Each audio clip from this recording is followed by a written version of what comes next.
Thank you, President Dave. Our speaker today is our U.S. Senator, Pat Toomey, and this is Pat's second time visiting our club. He came in 2009 as a candidate. Just a little background, Pat grew up third of 6 children in a blue-collar working-class family. His father, a union worker, his mother, a part-time secretary at the family church.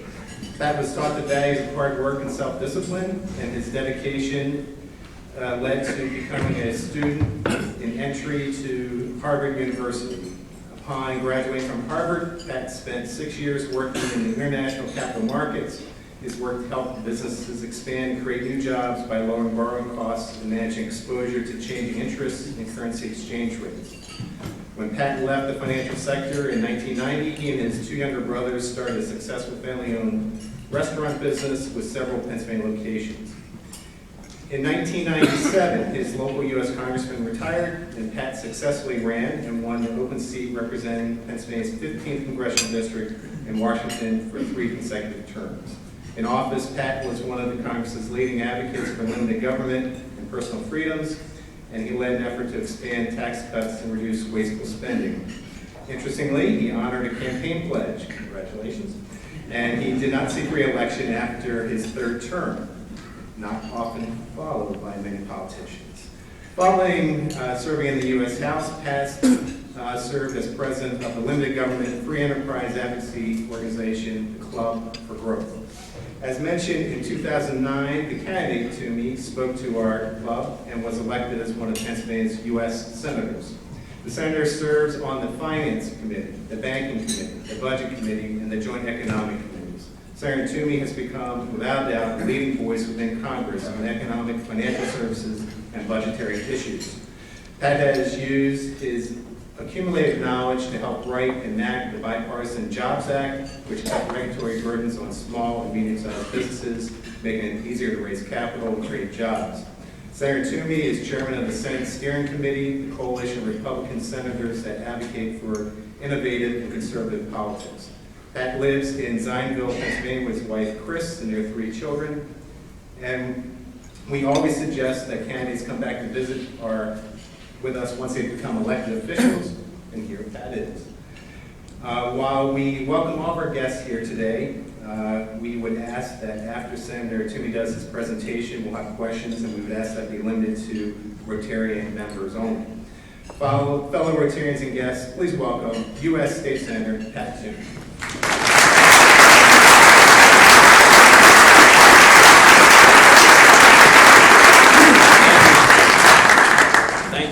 Very much for that kind introduction. It's great to be back. I remember very well, this is such a distinctive room, and I remember when I was here last, and I appreciate the warm reception I got then. I really appreciate your invitation to join you once again. Thanks for being here. I should point out, I hope you'll forgive the fact that I am I'm not a Rotarian, I'm a former Sertoman. And I was reminded just now that the difference between Sertomans and Rotarians is you guys are better singers. No doubt about it. You may or may not have, actually you can't really tell from the introduction, but the reality is I've spent more of my adult life in business than I have in government or politics. That's still true here midway through my 3rd year in the United States Senate. I got to tell you, I think the experience of working in the private sector, in the real world, being an entrepreneur, is a terrific education to have in Congress, and it gives you a perspective that is very, very valuable. Of course, when I decided to run for Congress, at the time, my brothers and I had a really successful little restaurant company with multiple restaurants. It was growing, and it was profitable, and everything was good. And somebody observing this asked my dad, he said, you know, seems like Pat's got a good thing going. Business is good. Everything's fine. Why is he giving all that up to run for public office? My dad said, no, that's just his most recent lapse of judgment. So, there you have it. But I think that it's, I think that's part of the reason why I'm, it's probably fair to say, obsessed with the issues that I focus on in Congress. They're all about economic growth. So I'm the guy that is always trying to push as hard as I can among my fellow senators to pursue policies that will allow us to have the kind of economic recovery we should be having, frankly, and are not having, to try to push pro-growth policies, because I think we're lagging way behind where we could be. Let me just touch on two broad categories of the areas that I focus on to try to advance this cause. I'll say a few words about Syria, because I think it's probably on front of mind for a lot of folks. And then I really welcome your thoughts, questions, comments, ideas. This is August still, in my mind. August doesn't end until we're back in Washington, so I like to think we're still in August. And it's a great opportunity for me to hear from the people that I represent, so I look forward to that. The two big broad categories that I tend to focus on to try to create an environment that's more conducive to stronger economic growth are: one, fiscal policy is the first, and the second is regulatory policy. I have to say, I think we've gotten both badly wrong in Washington. The fiscal policy is a disaster. This federal government is spending way more money than we ought to be spending. We're running deficits that are far too large, and obviously a deficit gets funded by borrowing the money. The money is added to our cumulative debt, which now exceeds 100% of our total economic output. And countries that go too far down the road of running large deficits and accumulating huge amounts of debt end up paying a very, very severe price. This never ends well for countries that pursue this. By the way, I would argue that we are running an even greater danger than some countries might, because we're monetizing so much of this debt. The Fed is simply printing the money that is then being used to purchase the treasuries being issued by our government. So I think this is a very dangerous path. I think we're fortunate that we have a window of opportunity to still get on a sustainable path. We're fortunate that the markets have been relatively benign recently, and so we've got this opportunity to make the reforms we need. But I'm pounding away on a regular basis to try to make those reforms. I think the debt overhang is already costing us economic growth. I think it is part of the reason why today we have subpar economic growth. I'm sure that if we continue down this path, it will end badly. And so that's a big priority of mine. I continue to engage in this fight to try to have some fiscal sanity. The second category that I mentioned is what I think is really a hugely excessive, really it's like an avalanche of new regulations. It's come about in the last few years. And I'll just touch on a few examples that I think are, again, holding back economic growth. One is this healthcare bill, Obamacare. And for those of you who are dealing with it in a small business or even a medium or a large business, you have your own firsthand experience. But what I'm hearing from people across Pennsylvania is this is turning out in exactly the opposite fashion from what was promised. This is not making healthcare more affordable, it's making it more expensive. It's reducing choices and options when we should be expanding them. I think in time it's going to diminish the quality of healthcare if we continue going down this road. I mean, one sort of obvious example of just how problematic this is the way this mandate kicks in on any employer that has 50 or more employees. Well, I can tell you, I have spoken with many Pennsylvania small businesses that have 45 or 47 or 49 employees, and they're not going to hire a 50 because they can't afford all the mandates that would land on them if they did. So at a time when our unemployment rate is too high and we've got too few people in the workforce, it's very frustrating to me that we have legislation that actively discourages people from hiring the workers that we need to hire. And that is just one of many, many insoluble problems with this bill. I think the only real solution is to move in a totally different direction, a direction that is consumer-oriented, individual-oriented, where people have control and ownership of the health insurance product that they need, rather than having the government make these decisions. Be happy to have a longer discussion about that if anybody would like. But that's just category one of regulations that I think are holding us back. The second one comes in part out of my experience in banking between leaving the House of Representatives in early 2005 and getting into the Senate race. I helped to launch a community bank with a group of folks in eastern Pennsylvania. And it's a successful little community bank. And the regulations are just unbelievable. And I've talked to a lot of community bankers across the Commonwealth who tell me that they're now hiring more compliance officers than loan officers. And credit is less available now, not more available. So I think Dodd-Frank had all good intentions, but it actually didn't deal with the central problem of the financial crisis, which was Fannie Mae and Freddie Mac. And it imposes all kinds of regulations on firms that had nothing to do with the financial crisis, like community banks. So I think badly flawed, holding back our economy. My last example that I'll mention is not a piece of legislation, but rather it's an agency that it's enormously problematic, the EPA. It seems that anybody who's in industry, anybody who's in the energy business is facing all kinds of challenges from an EPA that in some instances I think is trying to impose through regulation that which they can't succeed in passing through legislation. And it's not right for an administration to try to do an end run around Congress and the people that were elected to represent the American people. So one example that bothers me a lot about EPA policy is this renewable fuel standard, which some of you may be familiar with. This is the mandate that we burn ethanol as a fuel. One of the problems with this, there are many. The entire environmental movement, which initially was very supportive of this, has now concluded, correctly I believe, that burning ethanol in our gas tanks is actually counterproductive for the environment. It's also more expensive than gasoline, so it's harmful to consumers. It drives up the price of food. 37% of all the corn grown in America is now burned in vehicles.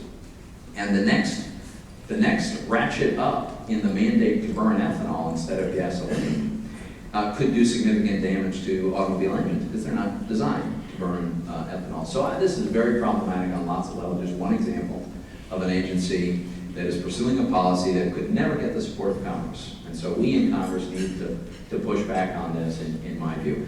I'll wrap up on the economic theme with just this. My plea to all of you, if you share this view, is let's not accept this meager economic growth of less than 2% a year as the new normal.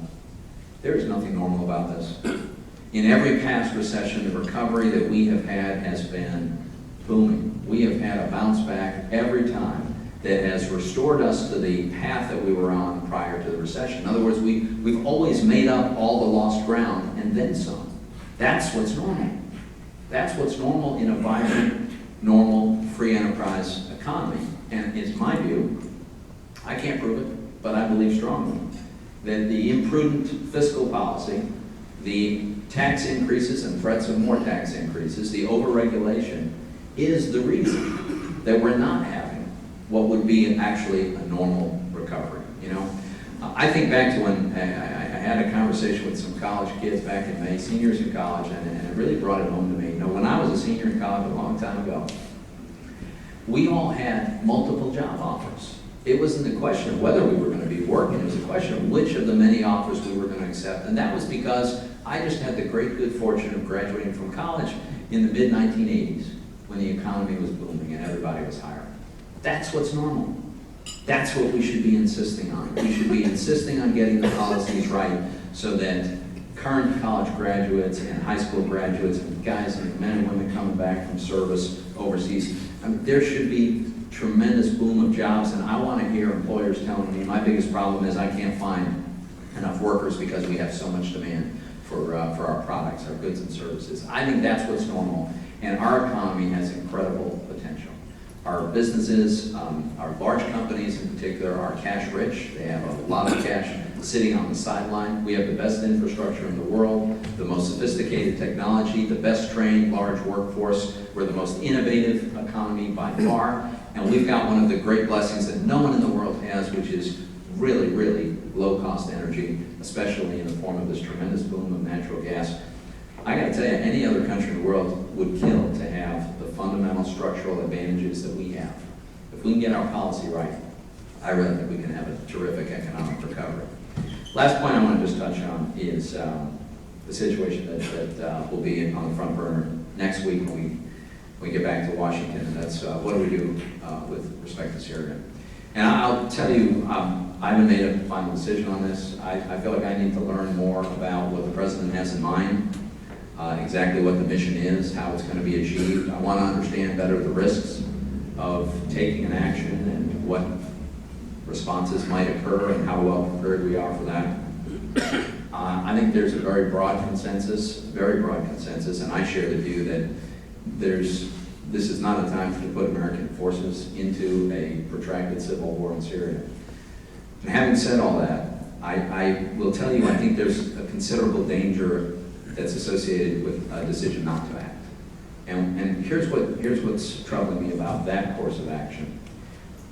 I think you could argue that we have had almost 100 years in which we've been reasonably effective with several notable and appalling exceptions, but we have generally been successful in keeping chemical weapons bottled up.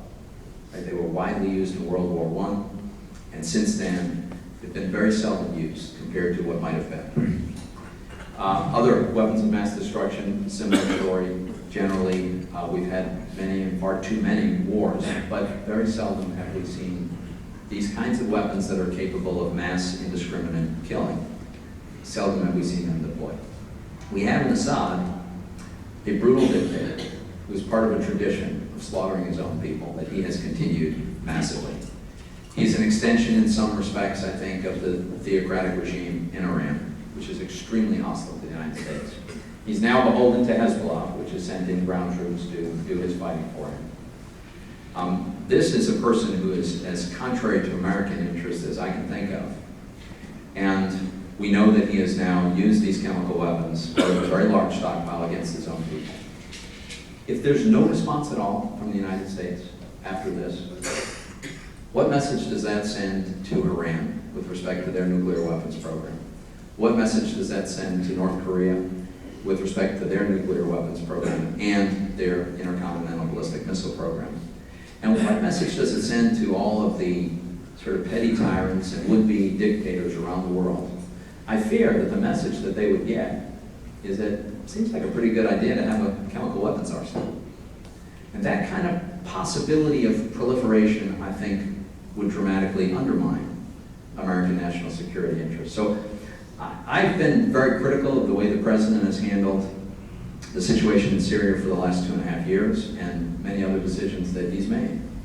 But I hope that we'll approach this with a clear mind, where we don't evaluate this in the context of past mistakes that the president, I think, has made, but we instead look at the fundamental question of what course of action will have the best chance of enhancing America's national security interest. And I think that needs to be the guiding principle in whatever decision we make. So with that, I think we've got some time to do some question and answer and comments, and I welcome your input. And again, I want to thank you all for having me here this afternoon, and I look forward to your thoughts. Yes, ma'am. My name is Roberta Geiger. I'm the CEO for the YWCA here in New York. And just with your latest comments about Syria, I've been watching some of the Sunday news programs, and having just celebrated the 50th anniversary of Martin Luther King Jr., and with the Rotarians holding this week a global conference on peace, I wonder if we're not matching annihilation with annihilation and promoting war again, instead of looking for a diplomatic solution that could bring peace to the region. So I wonder your thoughts about that, and your colleagues in the Senate looking for peaceful solutions to this as opposed to war solutions to this. What was the question? So the question is whether we're in the Senate and in Congress generally are looking for peaceful solutions to the problem in Syria rather than military solutions. If it were possible to have a diplomatic resolution to this, of course, I think that would be optimal. I don't think Assad will be persuaded by anything other than a threat to his hold on power. I think he has demonstrated clearly when a dictator is willing to massacre 100,000 of his own people and to use chemical weapons, knowing full well that the purpose of those weapons is to kill men, women, and children indiscriminately, completely innocent civilians. It's hard for me to believe that a rational conversation is going to change his behavior. I think the only motivation for him is his hold on power. And so this isn't a situation that I would ever seek, and I think our options, we have no great options available to us at this point. But I do worry that the consequences of being perceived to allow this kind of behavior with impunity enhances the incentive for other people. There are evil people in the world, I believe. I think Assad is one of them. He's not alone, unfortunately. And if the message is that you as a dictator are more powerful and more secure if you have the ability to murder and terrorize your own people so as to subdue them, I think that's a dangerous incentive to create. So it's a tough situation. And I wish we weren't here. Yes, sir. Hi, Paul Chile.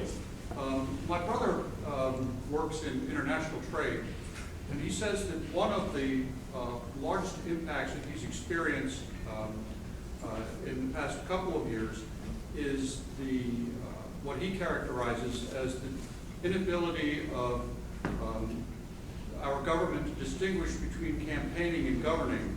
And so we get to these times when we have to increase the credit limit for the United States, for example, or something like that, the debt ceiling, and we don't do it. And that makes his customers and so forth in other countries nervous about the United States' ability to meet its obligations, its willingness to do so, and then that impacts his ability to get deals done, in business here in Pennsylvania. I was wondering if you could address some of his concerns. Well, it kind of goes to the dysfunctional nature of Congress, which is true. It's maddening. I mean, I'm in the United States Senate. I'm on the Budget Committee. It was 3 years before we could get our Democratic friends to agree to do a budget. That's I think pretty unreasonable. We aren't going through the ordinary legislative process of doing appropriation bills. These are the bills that fund the 40% of the federal government that is subject to annual congressional approval. We had a grand total of one appropriation bill on the floor, and guess what? Funding for the discretionary portion of government expires on September 30th. And so what we're going to end up doing is exactly the kind of thing I suspect your brother's concerned about. We'll wait till the deadline, and then at midnight, someone's going to strike some kind of deal, and with respect to discretionary spending, that will be a 1,000-page, $1 trillion bill that no one will have seen. There'll be little or no time to read it. No amendments will be possible. And it's an up or down vote. This is a ridiculous way to run the government. It's ridiculous, and it's not necessary.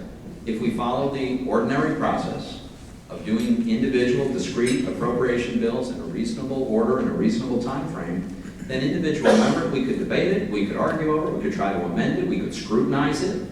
We could hopefully get rid of some of the waste, which is one of the things that I really would like to do.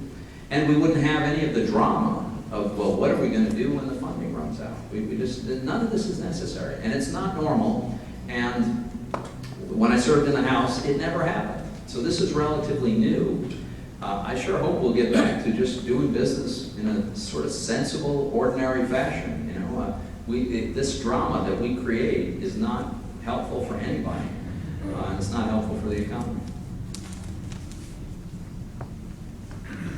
Okay. This gentleman in the back. I find it unconscionable. First of all, Senator, thank you for coming and speaking with us regarding this education. But I think it's unconscionable for the Senate and the House members pass legislation that they exempt themselves from, and also federal workers. Now, maybe hopefully you don't, but it seems to me that runs rampant, that we regularly pass bills that you all exempt yourself from. I'm actually very glad that you brought that up, because this has been, so in case anybody didn't hear, the gentleman in the back said that he believes it's unconscionable for Congress to pass bills from which it exempts itself. And I think the reference is to the health care bill, because that has been widely publicized. So here's what's a little bit frustrating for me, is the enormous number of media reports that you have seen about this are factually completely untrue. So let me explain exactly what has happened, and then I think you'll see why it's a little bit frustrating. in 2009, I guess, 2010, when the healthcare bill was being debated, there was an amendment offered to specifically require members of Congress and their staffs, alone among the entire federal workforce, just members of Congress and their staffs, to be subject to Obamacare, to lose their health coverage that they have, and to be forced onto the exchanges if the bill were to pass. The amendment passed, the bill passed, and guess what happens on January 1? Members of Congress and their staffs are all going on the exchanges. So I'm going to lose the coverage that I've had, my family's going to lose that coverage, all of my staff are going to lose their coverage, and we're going to all be forced to go on to some kind of exchange, if there is one. So you can imagine, I hear these media reports that we've exempted ourselves, when in fact, we are the only category of federal employees to whom this has happened. Everybody else is going to continue to get the health care plan that they have had. Now, what gave rise to the story was this fact. As with many employers, our employer, the federal government, makes a contribution towards our health care plan. It tends to be about 75% of the cost of the premium. And the legislation was silent on what happens with that employer contribution for the health care. The legislation is not silent about going on the exchange, and what the Office of Personnel Management decided was the legislation never intended to be a reduction in compensation for congressional members and their staff, and so the employer share is going to continue to the extent that we can find some new plan on some exchange. So that fact was then turned into a completely false narrative that we had somehow exempted ourselves from the bill. The fact is, members of Congress and their staff are the only federal employees who will be forced onto the Obamacare exchanges. Other questions? Yes, ma'am. You had mentioned earlier in regards to the 15% ethanol in gas. No. GM engineers that I've privy to conversations have basically said cars today will not run lead, and in fact 10% ethanol is damaging our vehicles. What is the likelihood that we are going to be forced into going to 15% ethanol, and what time? So the question is, the observation was made that General Motors engineers have already made it clear that they see increasing levels of ethanol as damaging to engines, and what are the chances that we're going to have even higher mandates. Here's one of the reasons this is so pernicious, is the law requires a fixed, well, I should say an absolute amounts, increasing amounts of ethanol be sold as a fuel at a time when total fuel consumption is declining. And so it doesn't take rocket science to figure out that the concentration of ethanol has to go up. The percentage that will be in the gas ethanol mix is going to increase and do the very damage to which you're alluding. So I'm hoping that since the entire original basis for this was supposed to be the environment, and everybody who's looked at this concludes that it's actually bad for the environment, and it's clearly counterproductive in all other respects, that common sense will prevail here, and we can change these mandates and push them back. I intend to engage in that very fight. We've got a little bill coming up in a week or two that might be a vehicle for an amendment that either I or some one of my colleagues are going to offer to at least not make this situation worse. I would personally repeal the entire renewable fuel standard. It was never a good idea to grow corn to burn in our gas tanks, but at a minimum, we shouldn't make a bad situation worse. I'm an eternal optimist, or I wouldn't be in this business, so I'm going to hope that we can be successful on it. But we're going to have a test pretty soon. Yes, sir. On the same subject, I am aware of at least one, probably more than one, enterprising inventor or group of inventors who have developed fuel that will run automobiles and internal combustion engines without any ethanol and at greater efficiency than even the current gasoline mixtures we use. They have approached some federal people about getting help in developing this thing, and the response was, it's a wonderful invention, I never saw anything that good, but if it doesn't have ethanol in it, I can't talk to you. What advice do you have for those people? My advice is I'd like them to give me a call. I'd like to talk to them about that. By the way, I thought you were going to say that the product is natural gas. Because, in fact, as you may know, and there may, it's not to say there aren't others, but already compressed natural gas runs vehicles at a more cost-effective way than gasoline or diesel. This is a very exciting development, I think, because when you think about the implications to move the needle on oil consumption, because oil is consumed in America. We buy oil to make gasoline.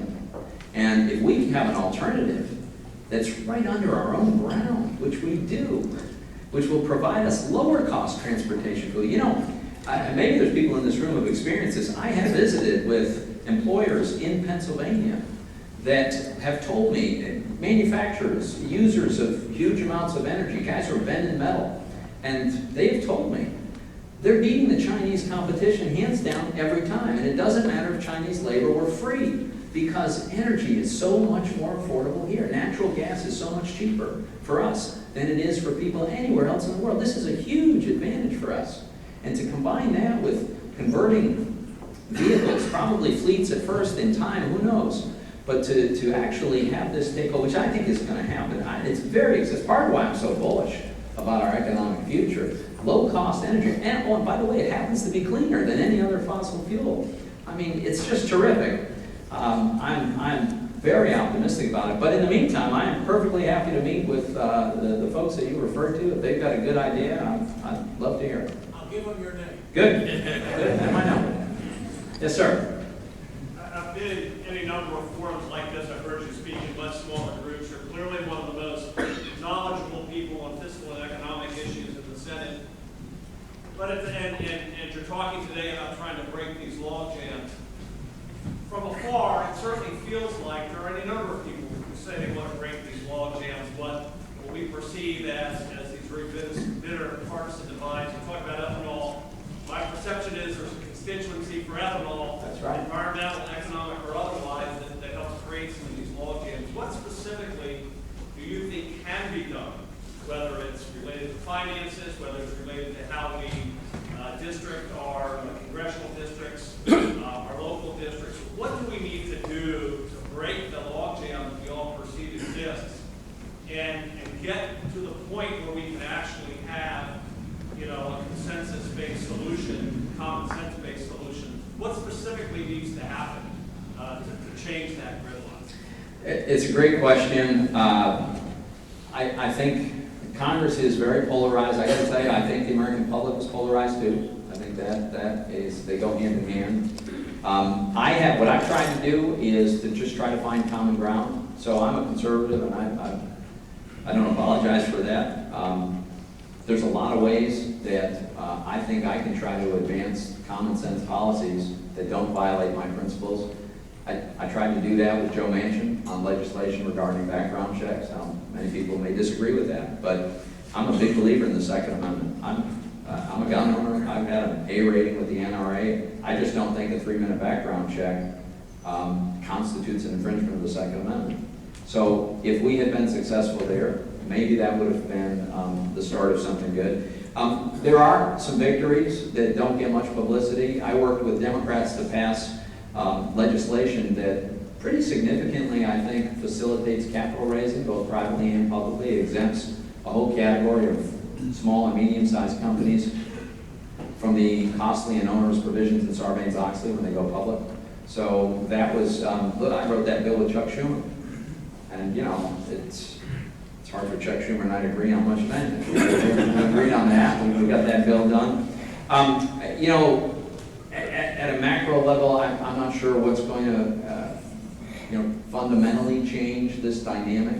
One of my theories about why it's gotten worse in recent years than we remember in past decades is the fact that control of the House and the Senate seems to be in play every election cycle. Just about every election cycle, it's at least plausible that control of one or both bodies could flip. And when that's the case, everybody sees the stakes as very, very high politically, and they're reluctant to work with members of the other side. Remember, for decades, Congress was the domain of the Democrats in America, right? From 1932 to 1994, the Democrats had almost uninterrupted control of both chambers, with just a couple of exceptions. And control of a chamber was never really much in question. And so there wasn't the same kind of incentive to hunker down and pursue partisan politics. Unfortunately, in the last couple of decades where it's been much more competitive, it ups the stakes, and that sometimes leads to some of the worst trades coming out. Sir? Comment on the too large to fail banks. I was a banker most of my life.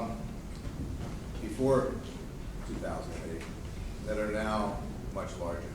Yeah. And what your thoughts are on Yeah, one of my criticisms of Dodd-Frank is that I think it institutionalizes too big to fail. Now, there's people who strongly disagree, but if you think about it, we explicitly in the legislation create a category that we call SIFIs, right, which is systemically important financial institutions. So we have the government designating this category of financial institutions, banks and non-banks, as systemically important. Does anybody think that doesn't mean that the government believes they're too big to fail? I think they do. And it creates a whole resolution mechanism that I think is very, very badly flawed. So my alternative idea is, rather than this badly flawed resolution mechanism and creating a unique category of financial institutions, I'd like to change Dodd-Frank in one important respect, which I think they should have done in the first place, which is change the bankruptcy code. We have a way of dealing with the failure of a business. It's called bankruptcy, and it has been a body of law that's been refined over many, many decades. There's a great deal of precedent, there's a great deal of specificity, and there's predictability. So investors can know going in what would the outcome be if this enterprise goes into bankruptcy, whether it's a Chapter 7 or a Chapter 11. The criticism of the bankruptcy code with respect to large financial institutions is it's too slow and unwieldy, and you have a run, and that could lead to, okay. I think there can be reforms made in the context of our bankruptcy code so that we could handle in a fair, expedited, and transparent way the failure of a financial institution, so that we would not have this category that's too big to fail, and we would not have taxpayers at risk. I think that that problem is inherent to Dodd-Frank. I don't think they solved that problem. I think they just institutionalized it and made it permanent. One last question, I'm told. Yes, sir. I am a retired small business owner, and in the about 5 years ago, our insurance rates were going up at the rate of about 10 to 15% per year on a regular basis. And one of the nice things about Obamacare is that rate of increase is now ceased. It's much, much lower than it was before. And so I applaud Obamacare. Well, people have different opinions about this. I've done a lot of town halls, and occasionally there have been people who've been fans of Obamacare. I've got to say, I've heard a lot of people who've experienced the opposite. They've experienced an acceleration in the rate of increase in the health insurance plans that they have to buy.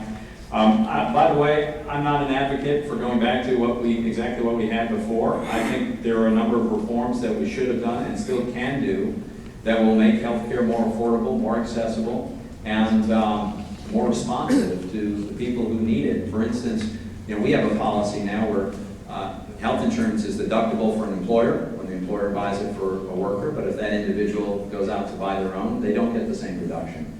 That asymmetry drives us towards employer-sponsored health care, and that gives rise to another whole set of problems. Among them, a worker has limited choices to choose from instead of whatever happens to fit their needs. And if a worker develops some kind of chronic illness and then loses their job or wants to leave their job, well, now they've got a pre-existing condition. That arises because they didn't own the health insurance plan in the first place. Their employer did. So I'd like to move in a very different direction. Frankly, I think we need to reduce the level of litigation that we tolerate, because I think that drives up the cost of health care. I think we should have more competition among insurance companies. You can't watch a TV show for 15 minutes without seeing car insurance companies competing for our business. Why don't we open up health insurance across state lines, and let's have let's force these guys to earn our business. I think that would be a more robust and competitive market. So I'm in favor of a set of reforms that will empower individuals and consumers and patients and make sure decisions are made between the patient and the doctor. But I gotta say, I think Obamacare is gonna lead to all kinds, it's already leading to all kinds of adverse consequences. So we would just disagree on that. But I just want to say once again, I guess that my time's out, so I want to say thank you very much for having me. Thanks for the discussion, and I look forward to coming back if you'll have me.